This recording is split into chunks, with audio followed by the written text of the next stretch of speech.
starting our session for today. Om Jnanatimirandhasya Jnananjalashalakaya Chakshurmilitam Yena Tasmai Shri Gurve Namah.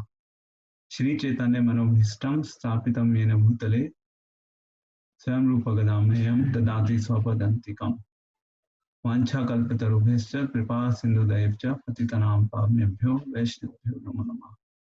Hare Krishna, Krishna Krishna, Hare Hare, Hare Ram, Ram Ram, Hare Hare. So, first of all, I would like to thank all the participants who have joined for today's session. And I welcome all the new participants who have joined for the first time in our Zoom video conferencing. And so as many of you must be aware that the way this workshop is designed, we'll be having 6 sessions in total. So these 6 sessions are nothing but some fundamental questions of life. And these questions are not just applicable to one set of society. It is applicable to every individual in the society. Like for instance, sometimes when I speak to people about the spirituality, so they say that, you know, this is not our interest. But this is like an unfortunate situation when people even don't know that what should be of their interest and what should not be of their interest. So this is a problem in our today's modern society, because in our Vedic Shastras, Vedic scriptures, it is mentioned as Athato Brahma Jigyasa. That means one should be inquisitive to know about the truth of life. So that truth is not restricted to a specific section of the community, but that truth applies to every individual living entity as far as human beings are concerned. So you know all the 6 topics, I believe. Today our topic is how to be happy. How we all can be happy. So we are going to solve this question. We'll be discussing about this question. So first question, how to be happy. So now, as soon as this question comes in our life, then some of us may think that, are we not happy today? Or prior to the COVID situation, we were not happy. We were living a very happy life. Everything was going good. All of a sudden, there's some standstill has come in most of the people's life, and they don't know where they would be after, let's say, after a month or 2 months. So there's no security of the future. So somewhere or the happiness in itself has become a question. So it is not just because of the COVID, the happiness in itself is a question. Even otherwise, if we really go into the deep of our life, then happiness has been a subject of question forever. So now the happiness, when we talk about, a lot of people are enjoying. Okay, let's forget about COVID for that matter. We are not really considering right now the issue of COVID. That is not our agenda. We are focusing on the happiness pattern, that people were living very happy life. Everything was going good. People were enjoying to their fullest extent. So where the gap was and how we can overcome that gap, and then what we can really achieve. So this is what we will be basically picking up in today's discussion. So first of all, the happiness which we talk about, or people who were living a happy life, that happiness had some inherent limitations. It had some fundamental disconnects, which people were not really even aware of. So response is that now the question comes, do we have an alternative available with us? Or if there is an alternative, then what is the alternative? So we need to really dive into these questions to understand what the alternative is available, because alternative is available definitely. There is no doubt about it, And at least as I know, as I have experiences in my own life, alternative is for sure available to us. So so let us see how we can explore that alternative during this phase by deeply and systematically looking at these questions. Okay, so we need to give a very careful attention to all questions, and it is my suggestion and a humble request to everyone to please attend all the sessions to the extent possible, because I'll be building a momentum starting from today up to 12th of April. I'll be building a momentum, and most of the questions, whatever would be there in your mind related to these subjects, Hello. hopefully should get resolved during our discussion. So now coming to the next part. So now there is an interesting thing that we need to understand. There is a material world. Material world is something that we all can see from our eyes, which is visible to all of us. We all can observe it. We all can see what is happening within this material world. And whatever happiness that we derive within this material world is typically known as happiness. And whatever is there beyond this material world, because there is something beyond this material world also. And what is that? We will discuss that in our successive sessions. But the spiritual world is not confined to the parameters of happiness. Spiritual world passes the parameters of happiness, and it takes you into the state of bliss. And bliss is something which one cannot experience in an ordinary condition of life in which most of the people in today's society are living. I would say 99.999% of the people might not have even the understanding of what bliss is all about. Okay, so now this was the background.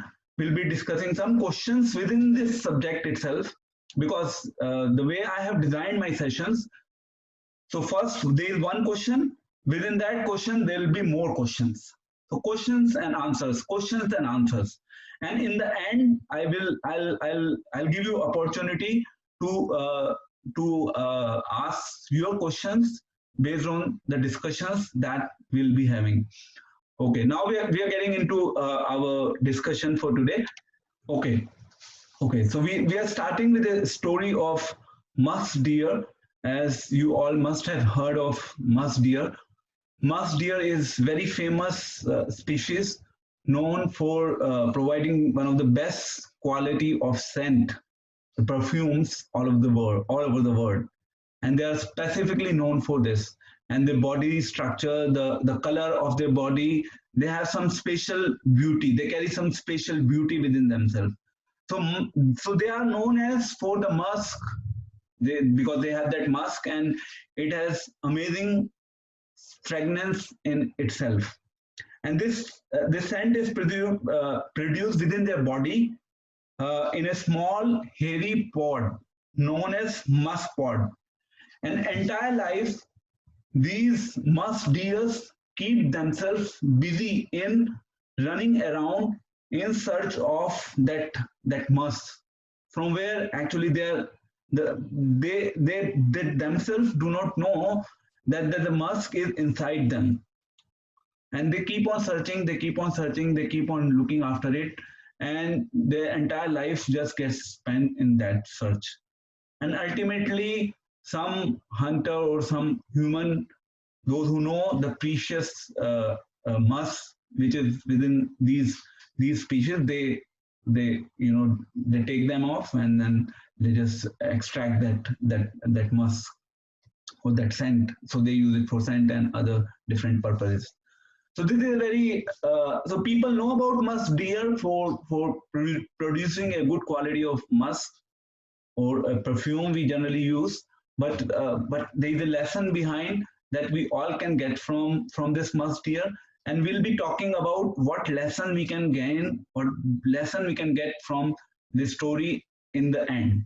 So just keep in your mind this story, and basis that we will be now building up our momentum for the successive course of discussions.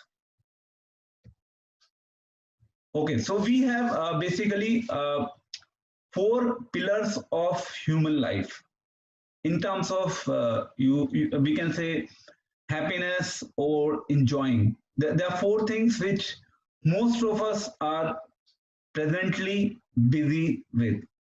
So first is eating. As we all know, let's forget about COVID for now, but otherwise, we all know we right now we have like thousands of opportunities to explore when it comes to eating. Everything is available at the doorstep. You go to one market and you can find a lot of different items to eat. So this facility is available to all of us. So first pillar is eating. We are very much busy. We really like to eat and we really enjoy eating. So first is eating. Then second is sleeping. We all like to sleep. There is no question about it.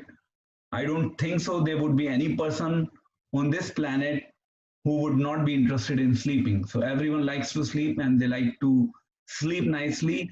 And especially in this period when we see a lot of people are having a lot of time at their disposal when they are at home.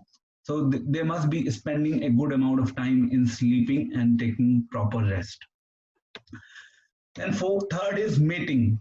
So mating is nothing but a kind of a relationship or a enjoyment of enjoyment between a male and female, a sex life.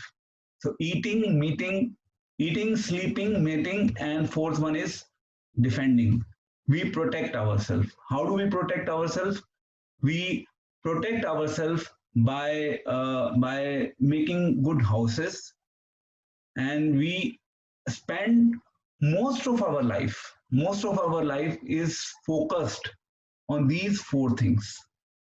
If you look at entire society today, even entire world, everyone is more or less surrounded with these four things. That's their prime objective. Okay, so now the one interesting thing about it is we as human, we think we are the best in these four things. And in fact, we are not even best in these four things. We can do certain things up to certain limit, but there are certain things in other species and other living entities which is beyond our levels. Like for example, polar bear in Russia. So polar bear in Russia, they can continuously at one go can sleep for 6 months together. But if you get an opportunity to sleep, how much you can sleep? You can sleep for 10 hours, 12 hours, 20 hours, 1 day, 2 days maximum. After that, you're done. You really need to do something then. So everything he has a limit. So these four pillars on which most of us are dependent, everything has a limit. People cannot have sex after certain age of their life. They even if they have desires, but they cannot have. Eating has limit. If you like to eat pizza, if you like to eat burger, how many burgers you can eat? Everything is surrounded by the parameter of limitation. So in our Vedic scriptures, it is said as ahara nidra bhay mathunam cha samanyat esha pashubhi naranam dharmo hi eko adhiko vishesho dharmena hina pashubhi naranam. So what we all are doing, we are doing all these four activities: eating, sleeping, mating, and defending, till the time we can do it. So these are the four foundations, four pillars of our human life. Now, now somebody may question that, okay, fine, these are the four pillars of our human form of life. Then, so we as a devotee who are practicing Krishna consciousness, do they not do all these things? Do they not eat? Do they not sleep? Do they not meet? Do they not defend? So they also do all these things. It's not that they don't do all these things. but because they have accepted the principles of religion within their life, so they do all of these things in a very regulated and a organized way. Like for example, when it comes to eating, it's not that we can eat anything and everything at our own whims and fancies. We have certain regulated things, which restricted things which we cannot eat. Which we cannot eat means we cannot eat, and we have a standard, or we follow our Vedic scriptures, or as per the mandate of Bhagavad Gita. If we are eating anything, then we are supposed to offer it to the Lord first. If we are sleeping, we will sleep limited. We will not sleep like we are sleeping continuously because there is nothing to do. Let us sleep. So we have to put a regulation there. We have to be organized within our sleep. If a human being or if a devotee is having sex, then as per Vedic scriptures, the prime purpose of sex is to beget children. That is the main purpose. Otherwise, in absolute terms, it is sin. It is sin. And then defending. We also defend ourselves. We also make our houses. We live in those houses nicely. But what do? We live in those houses and we use that house in the service of God by keeping God as the center of that house. That's how we defend also. So we do all those things, but our whole consciousness with which we do all these things actually changes. Now we'll be talking about all these things in detail later. So in essence, we also do, but the consciousness, by accepting the principles of religion, actually changes within our own lifestyles. So these are 4 pillars of human life, and we also follow, a common man in the society also follow, but our whole conception behind it changes. And that is what is all about. That is what is Krishna consciousness all about. That is what we all are trying to teach humanity, so that humans can live peacefully together in a harmonious way. Okay, so moving to the next one. Now we are doing a comparative analysis of 2 fundamental things which are again going on within our society, which most of us are aware of, and unfortunately we cannot do anything about it.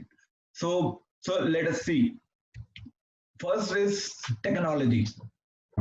We have been observing the technology is moving very rapidly. At least in the past, it was really moving very fast.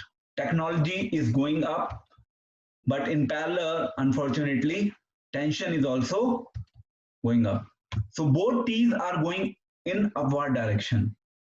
So the question that arises in the mind of any sane human being or a living entity, that okay, fine, we made so big great technologies in the world, we are using them, we have everything at our disposal, just a phone call away, everything can come to our houses, we have skyscraper buildings, we have best metro facilities available. So technology, it is all because of technology. Technology has rapidly moved up, but it has given a lot of tension. So where is the disconnect? So this is a question that we all should actually think about, that where is the disconnect? Why technology is going up, in parallel tension is also going up, and both of the things are going up. That means there is something missing. There is a missing link. Now again, another question that one may ask, that okay, fine, you are saying technology is increasing, in parallel tension is also increasing, so should we leave technology? So definitely, considering the current scenario, or our level of dependency on the technology, we cannot leave technology in today's time. It is not possible for us to leave the technology, but we have an alternative available. Like for example, when I am talking to you, when I am presenting this video conference, Zoom video conference, by which you all are listening to me, this conference is also basically a fundamental outcome of the technology that we have available with us today. It is because of the technology only that we are in a position to actually interact with each other while we all are sitting at our houses. So this is a advantage of technology that all of us have. So technology has given us a benefit and we are talking, but we are using the technology for understanding the higher cause, for discussing the fundamental questions of life. We are using the same technology for basically making higher inquiries. And there are people who might be using the same technology for their own selfish pursuits, for their own enjoyment. So technology is same. So problem is not with the technology in reality. The problem is for what purpose people are using that same technology. So for example, I'm using this technology, but really a devotee who is sincerely practicing Krishna consciousness, he will not really get into any tension. Today, if technology is there with me, if I am able to serve via the mechanism of technology, it is good. I am happy with that. And if tomorrow it is not there, then also I am happy. God will make some other arrangement for me by which I can do service to God. That is what the principles of religion teaches us, the intention, with what intention you are doing your job. That is how we cannot leave them, we cannot ignore them altogether at this phase, but we can basically be intelligent enough, we can make our consciousness designed in a manner that we know how to use, when to use, how much to use, and for what purpose it should be used. So this is basically the technology part. So both are going up. That means there is some fundamental disconnect with our modern science. Science is unable to fulfill that fundamental disconnect. Okay, moving to the next slide. Now will be discussing more questions. Again, as I mentioned to you, we'll be discussing, the topic is how to be happy. Now we are discussing questions within that subject within the subject of happiness. So the first question that comes in our mind, or that basically we should ask from ourselves, is why do we hunt for happiness?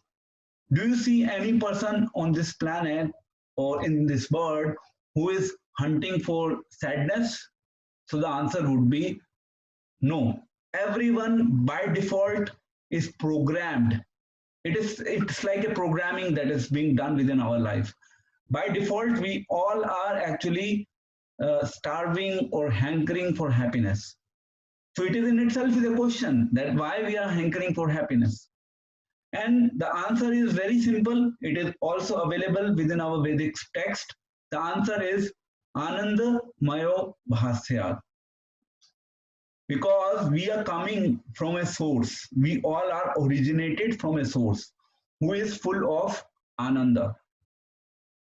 Who is full of Ananda, also known as Raso Vai Saha. So when something comes from a source, whatever the outcome is there from that source, it will carry the same propensity as a source. So since we are fragmental part and parcel of the Lord, and Lord is always full of Ananda, He is always full of bliss. And because He is always full of bliss, He also wants to actually share the bliss with the living entities. So here the word happiness. Now you may ask again, this you have to basically relate my happiness and bliss interchangeably. Okay, I'll tell you why. So this material world is known as a perverted reflection of the spiritual world. So whatever is there in the spiritual world, it is here also, but in a perverted form. So if in spiritual world it is bliss, in material world it is happiness. Natural propensity of a living entity is he is always hankering for happiness, because in spiritual world also he was always in bliss.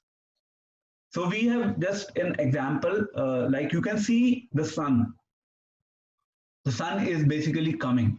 When the sun is coming, so sun and the sun rays essentially will have same characteristics. Whatever the nature of the sun is, the sun rays also will have the same nature. So sun rays will also give you heat, sun rays will also give you light. And the origin of that heat and light which is flowing through that sun rays is actually that sun. So similarly, since we are ultimately we all are being originated from God, who is the source of all bliss, and we also look for, we also want happiness within this material world, because our source is always blissful. So is this, I hope this is clear. So why do we hunt for happiness? Because it is our natural propensity. And why that natural propensity is there? Because God has that natural propensity to always remain blissful and share his bliss with the living entities. And that is why we carry that nature when we come within this material world. Okay, next. Different levels of happiness. Again, this is quite interesting slide, and I really liked it the way it is being presented when I was reading it some years before. So now there are different levels of happiness. I mean, in within our society, we see the people are at different levels. Some people are maybe at A level, some people are at B level, some people are at C level. So first class, second class, third class, fourth class. Different categories are there, different levels are there. Let us now explore what are those levels. First is senses. We get happiness through senses. So when we say happiness, happiness just doesn't mean ha ha ha ha ha. It is just doesn't mean that. So happiness means anything, whenever anything you see or you hear, you like it. You like it. It is not just an external, you are externally presenting that. It is also internally within you. You just all of a sudden, as soon as you saw something from your eyes, or you heard something from your ears, or you smelled something from your nose, you liked it. That's one level of happiness. It is an happiness for everyone. It is a happiness. So this is the happiness that we derive at the level of senses. We all like to see beautiful things. We all like to see nice flowers. We all like to hear good music. So this all these things give us some level of happiness. Next, happiness at the level of mind. Now, at the level of mind, also people enjoys. Enjoyment is there at the level of mind. How does it work? It works in a manner, for example, if a football match is happening. So when a football match is happening, an audience is watching in that playground, and when they are watching that match, they become very thrilled, they become very excited, or they get a happiness out of it. They are watching the match, and at their mind, they are experiencing some kind of happiness just by watching a match. So this is called as a happiness at the level of mind. Or poets. So if you look at some good poets in the society, they are not very much interested in the happiness at the level of senses, but they are thinking at a different level. They have a different level of consciousness, and they are onto the next level practically. So when they are on the next level, they are actually thinking, okay, the senses is secondary. I don't have much interest in it. I am thinking something else. I am enjoying within my own world. When a poet is enjoying within own world, what he's doing, he's writing poetry. he doesn't have to do anything with this world. The similar thing goes with the artists. When artists are passionate about what they do, so artists do not really actually see, they don't see what is happening outside. They are within their own world. This is called as happiness at the level of mind. Then there's next level of happiness called as happiness at the level of your intellect. Intellect, okay. So intellect means, you can say it is like at the level of intelligence. So when, for example, when chess players are playing a chess game, so in the chess game, they are so much engrossed and they're so much busy and they take so much time in, just playing one one of their, how do you call it, as एक पारी उनकी चलने के लिए. So they wait and they take a lot of time to think, and then they move forward. And if an ordinary person who is actually observing things on the level of senses, for him he will say, oh, what is this happening? He may not like that game altogether. But people who likes to enjoy at the level of the intellect or at the level of intelligence, when those people look at that match, when they are seeing things, they are experiencing happiness. Those who are experiencing the happiness at the level of intelligence. So this is next level. So first is senses, second is mind, then third is intellect. Okay. Fourth is ego. Now we have an example of politicians. For example, politicians may not be interested in enjoying things at senses level. They might not be interested at mind or intellect level. Ultimately, they should be promoted, then they should get name and fame, and that will basically satisfy their ego. So name, fame, prestige, all these things matters to them. So for them, they're not happy in what is happening at intelligence level or mind level or at senses level. So they are basically kind of trying to enjoy things at the next level. So these are the 4 different levels of happiness that we observe within this world. And all these 4 levels of happiness has some inherent limitations. We'll be talking about those inherent limitations, and let's move on. Okay, so how much happiness can we enjoy? So we talked about different happiness, and every happiness within this world has a limit. Up to a level you can enjoy, after that you cannot. I have an interesting example to quote in this regard. It's like my father who used to who mostly quotes this example in front of us. So he tells about his life, and when he says that there was a time when when they were very young, that time they did not have even money, or they even could not afford to eat sweets in their life. So we were coming from a poor background, and my father could not even afford to eat sweets. Now by the grace of God, we have everything. But now my father says, definitely now I have all the capacity to buy all the sweets of this, whatever I want to eat, I can buy. But now since I am diabetic, I cannot actually eat. So this is called the principle of limitation when we talk about happiness of this material world. And I'm sure many of you must have experienced it in some form or other form, the happiness that we are trying to enjoy within this world. Everyone would have experienced it. So they can just, if they just think about it, they can definitely relate, the incident that I quoted, the example I just quoted now, it is applicable for every human being. No human being can say that no, for me the material world happiness is unlimited. No human being in this planet can claim that when it comes to material happiness. All right, so let's move further. So this is a question that how much happiness can we enjoy? We can enjoy happiness only up to certain limits. There are limitations.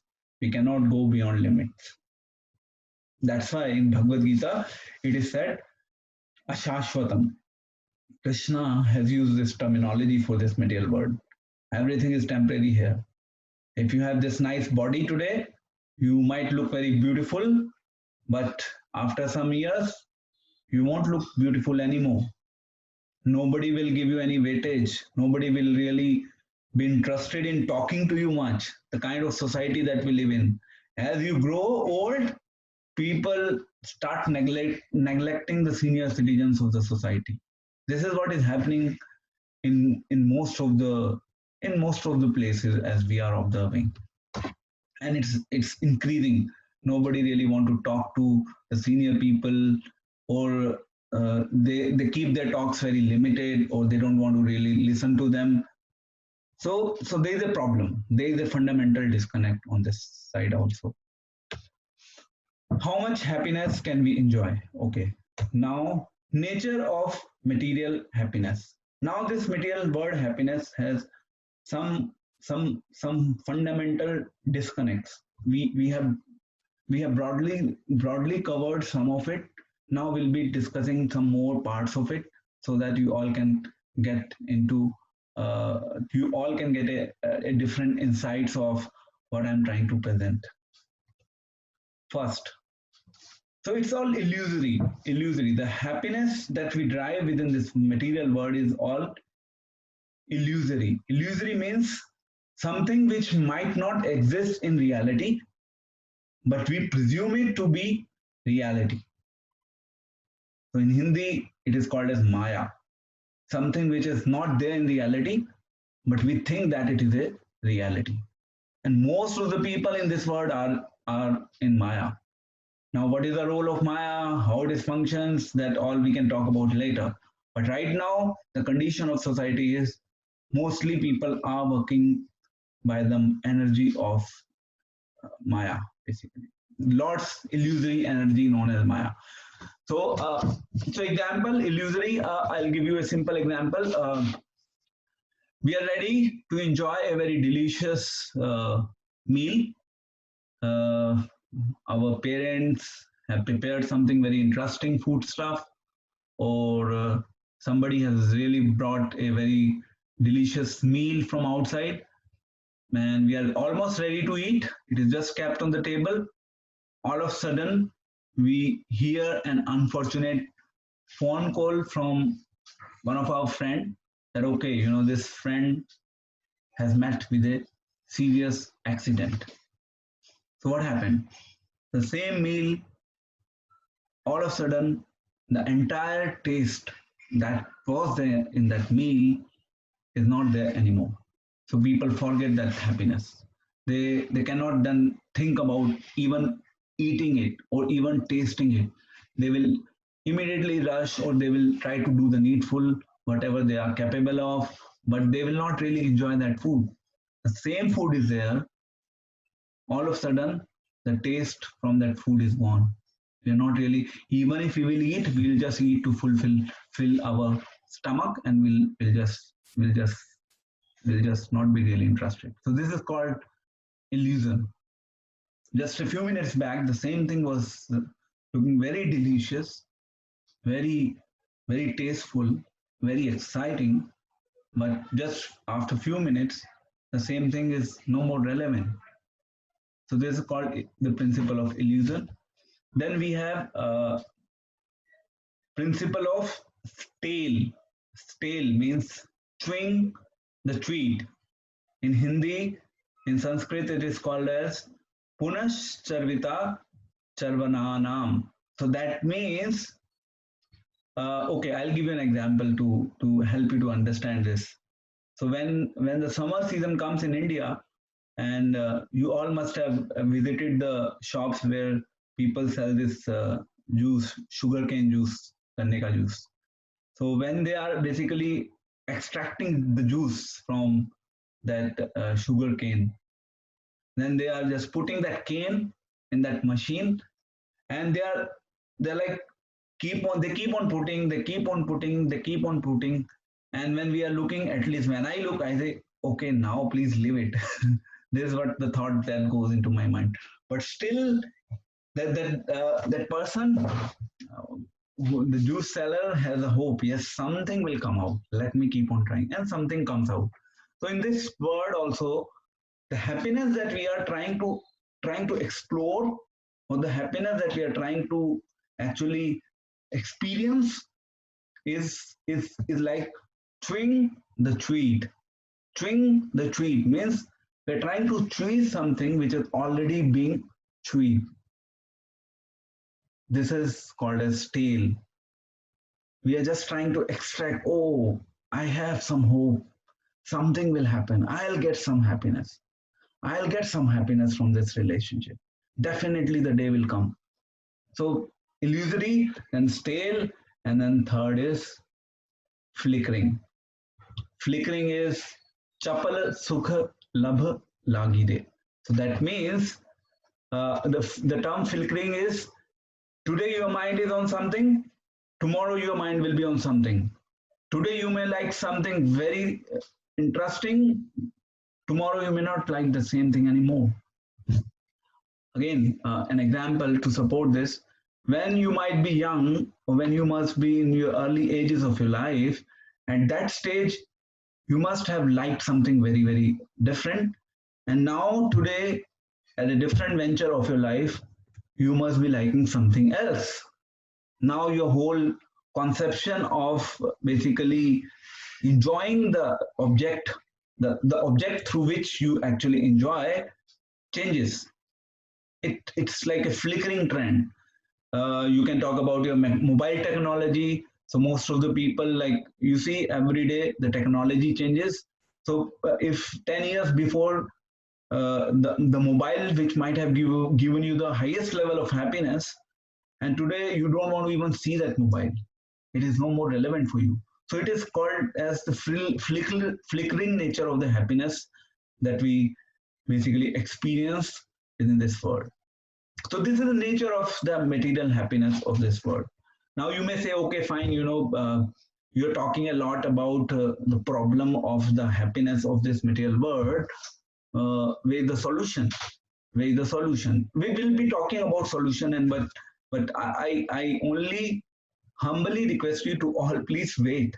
The solution will come, because when I present these talks, sometimes people say, okay, all this is problem. This is all problem area. Where is the solution? Solution will come. Solution is there, and definitely solution is there. It's just that you have to be little patient, and you have to be little. You have to dive into it. One day you will not really come to the conclusion where is the solution.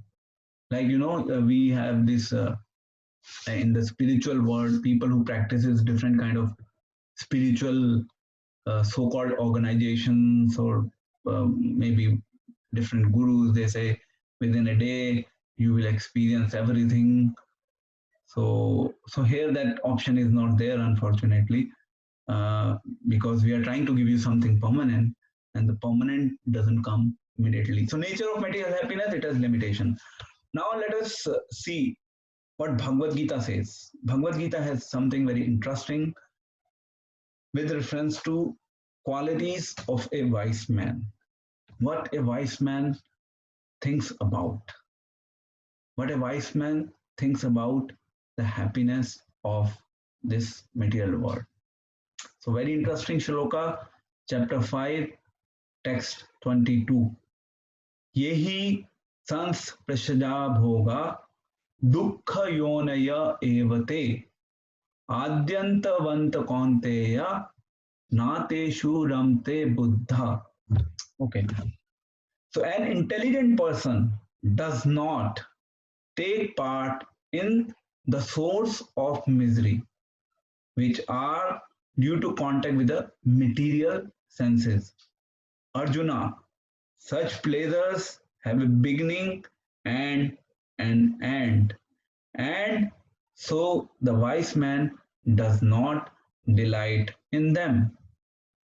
I like this shloka very much, and I just thought of putting it here. So in this shloka, a lot of instructions that Krishna is giving to Arjuna.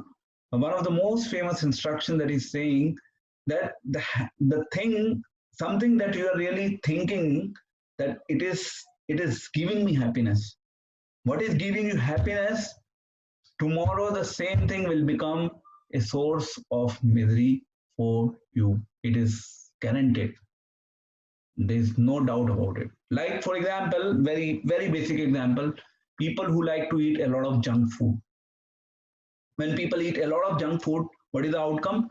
They get into different diseases. They get different problems within their life, and when they get those different problems, when the time when they were eating, they were enjoying that meal, but that time they did not really thought about the repercussions, or even they might have thought about the repercussions still, because their mind is not controlled. They cannot control themselves.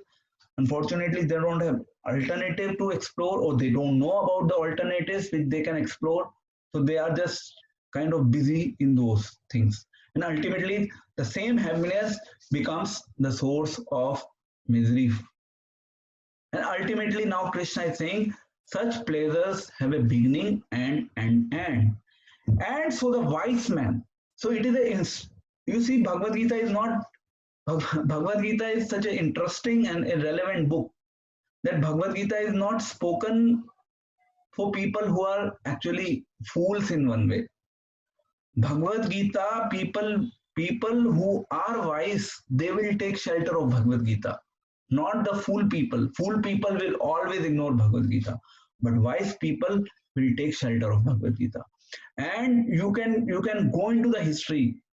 All good people, not I won't say all, but yes, many people of this world who have taken shelter of Bhagavad Gita, they have really actually gained things which probably they cannot even dream of.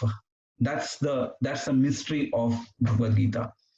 So this is my humble appeal to all of you to dive into the knowledge of Bhagavad Gita, and then you will start experiencing the reality.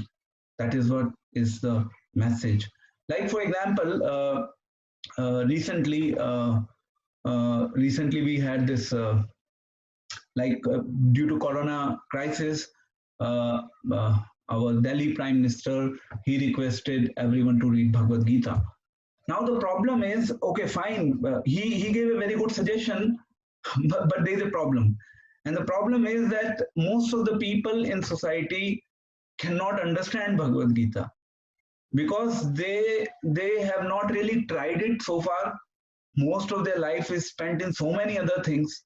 They never really thought of picking up Bhagavad Gita. I speak to a lot of people. I try to meet a lot of people, and I try to get to know from them. Have you read Bhagavad Gita? They say, no, we have not read Bhagavad Gita. So, and second category, have you read Bhagavad Gita? Yes, we have read some pages of it. We could not get anything out of it, so we kept it back. So these are the two main categories. Only very rare third category, when people do understand something what Bhagavad Gita is talking about. Because for that you really need guidance. Now here it is such a simple thing, but how to really practically use that in our day-to-day life is something for which we need a regular guidance. And then it becomes very easy, because people who are wise, they are already practicing, they are already experiencing, and they have already realized that knowledge in their life. And when you realize something and then you share it with the world, then it has its own beauty. Then things becomes very easy. And that is what the role of a teacher is in the society. Things are difficult, but it is a duty of the teacher, when he is guiding or mentoring a student, then he has to make those things simple. If a teacher is not making things simple, that means he's not a good teacher.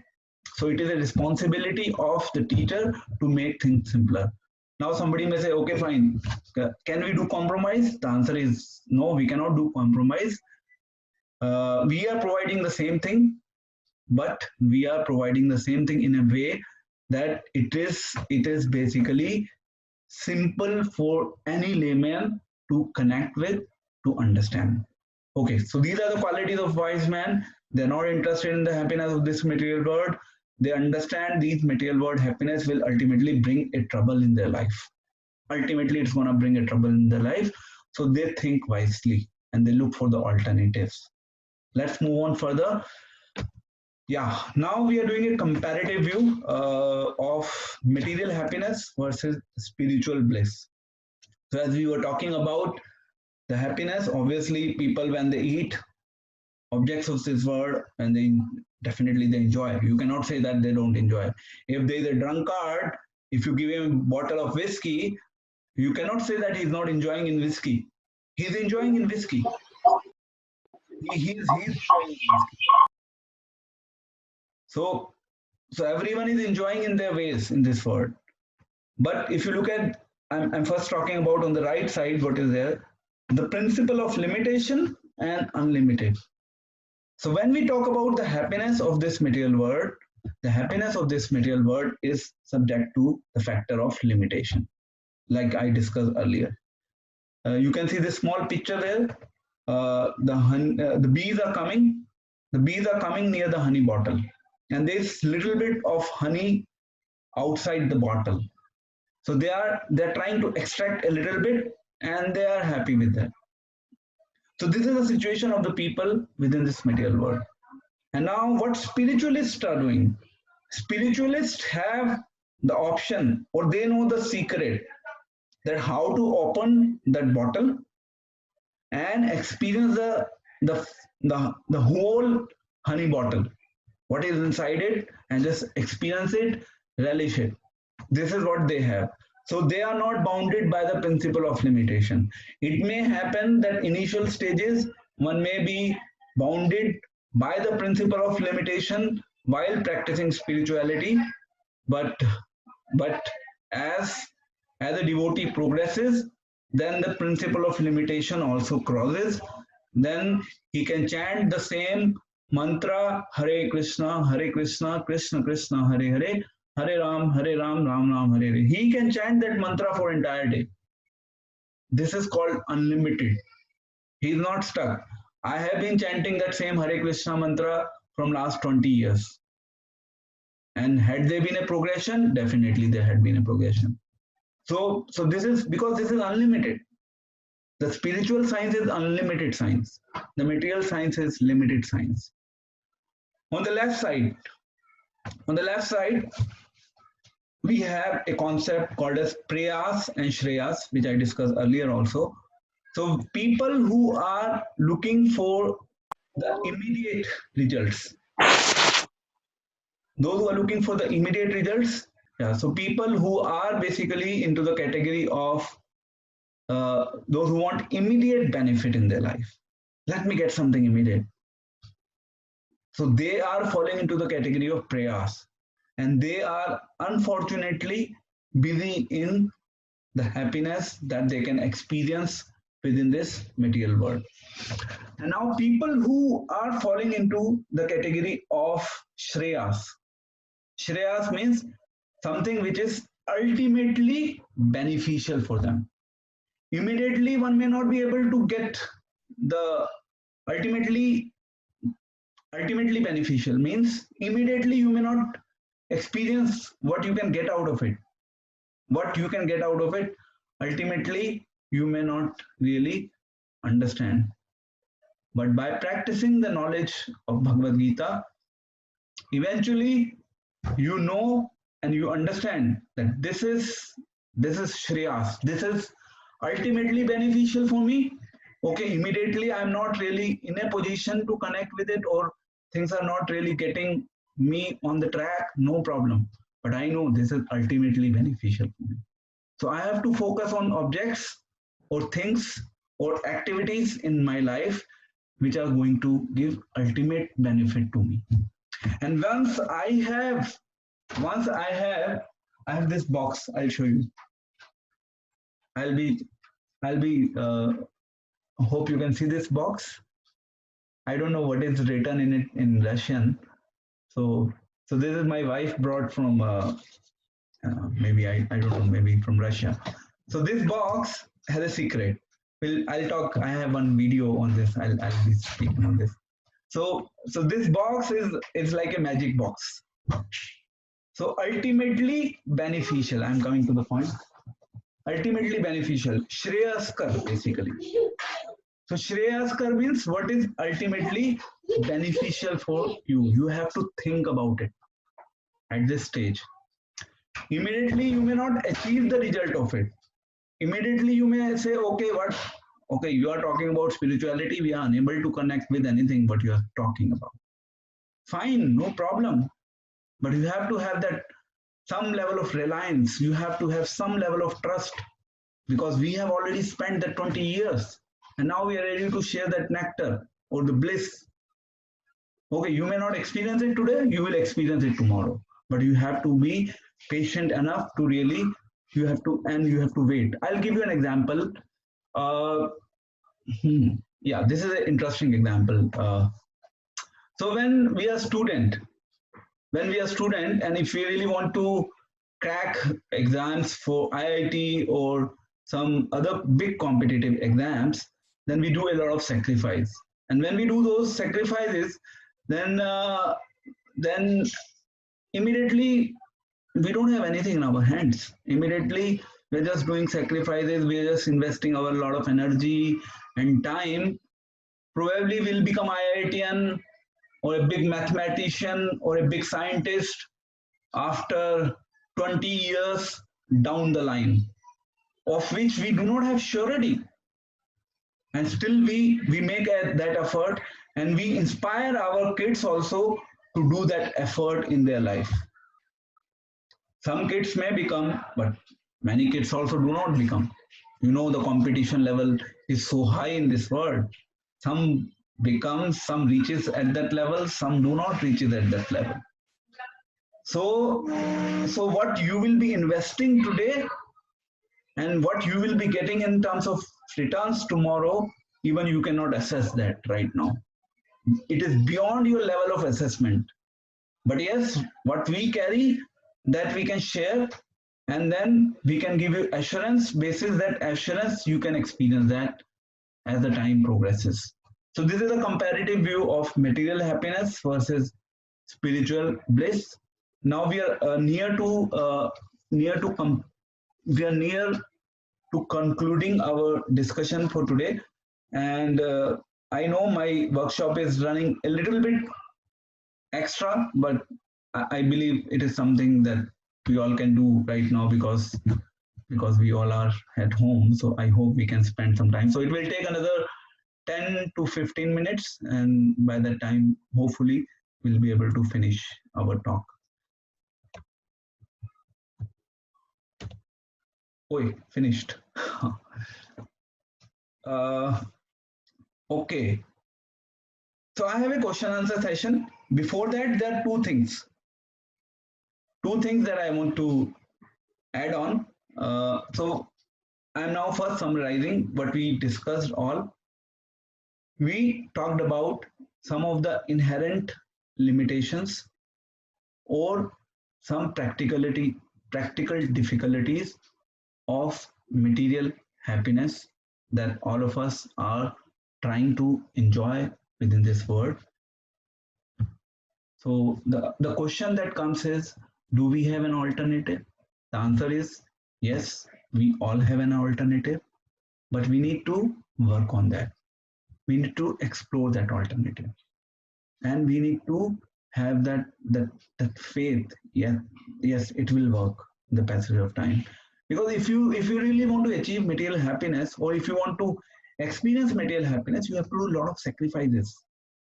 Sacrifices in terms of, okay, you want a big bungalow, or you want a big house, or you want a nice luxurious house for your family. Immediately the next thing is you have to earn hard money to get that happiness. If you really want to have that happiness, you have to work hard to get that house within your kitty. So a lot of sacrifice will happen, then only that house will come. So sacrifice is everywhere, even within this material world. Nothing moves without sacrifice. If you really want to excel within this material world, if you really want to achieve the heights of happiness within this material world, which is ultimately limited, there are also a lot of sacrifices there. Okay, two things that I'll just pick up 5 minutes, then I'll go back to the audience for their questions. First is you can say, okay, so are we practicing spirituality for the purpose of only experiencing spiritual bliss? Are we not trying to be selfish here? Uh, so my answer is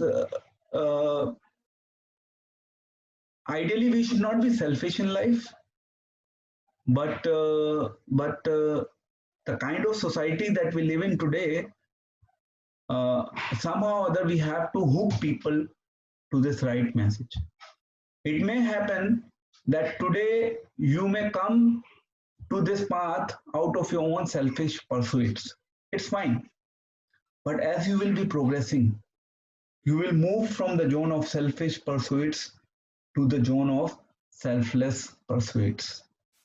So at that stage, you are ready to sacrifice your bliss, you are ready to sacrifice your material happiness to give that bliss to society.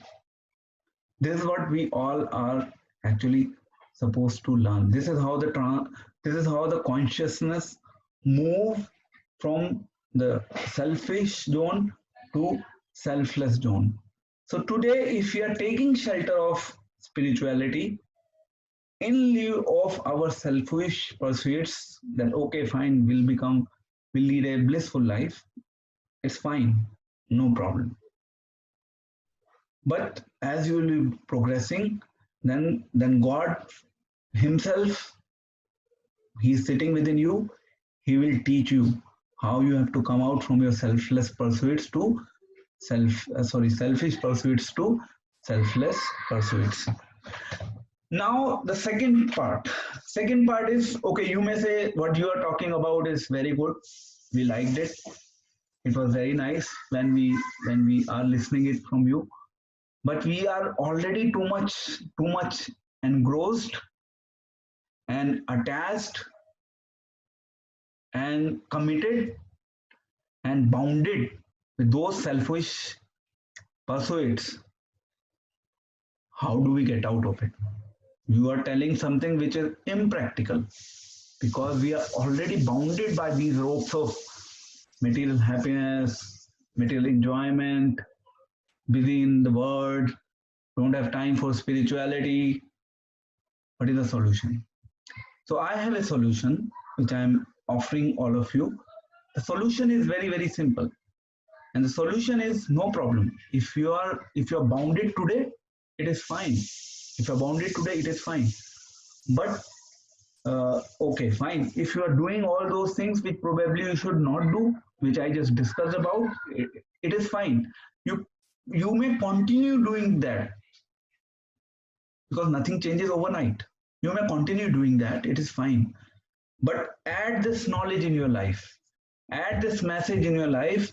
So here to these sessions, discuss about these sessions, ask your questions, whatever queries comes to your mind, ask. So at least, so there are two things which in my previous sessions which I mentioned about action and knowledge. So you keep on doing those two things. So this is like adding one before the zeros. Whatever you are involved with, let it be so, because it is difficult to come out with, but add one. And eventually the time will come when you will be in a position to take a conscious decision. No, this is it. I cannot do more. I'll give you an example from my own life. Couple of years back, I started running. And so this should be the last concluding session. I know we are getting late, but this is the last example. Then I'll be now moving to the audience. So the last is when I started running some years back. I had some inspiration. Okay, let me start running. When I started running, uh, first time when I ran, I could not even run half kilometer, And then second time I then maybe just 1 kilometer, then 2 kilometer, then 3 kilometer. Then I started participating in marathons. The first marathon that I participated, I participated in 5 kilometers marathon. And then eventually next marathon that I participated after some days was 10 kilometers marathon. Then after some probably months, then I participated in next marathon. It was 21 kilometers. So I'm just giving you an example. It's all about giving time and do a regular practice that will make you perfect. So it will make you perfect. Just hold on to this knowledge and action, and that will take you to this spiritual happiness, which is called as bliss. And you will not really be suffering because of the material happiness. Like right now people cannot go to cinemas, people cannot go to malls. Some of the people are completely getting isolated and they're getting frustrated what to do next, how much internet one person can use. But I don't think so devotees who are practicing Krishna consciousness sincerely, they would be at all getting impacted. They must be doing their ordinary routine activity, and in fact they must be spending their more time in Krishna consciousness than they could spend otherwise. With this note, I thank all of you for participating in today's session.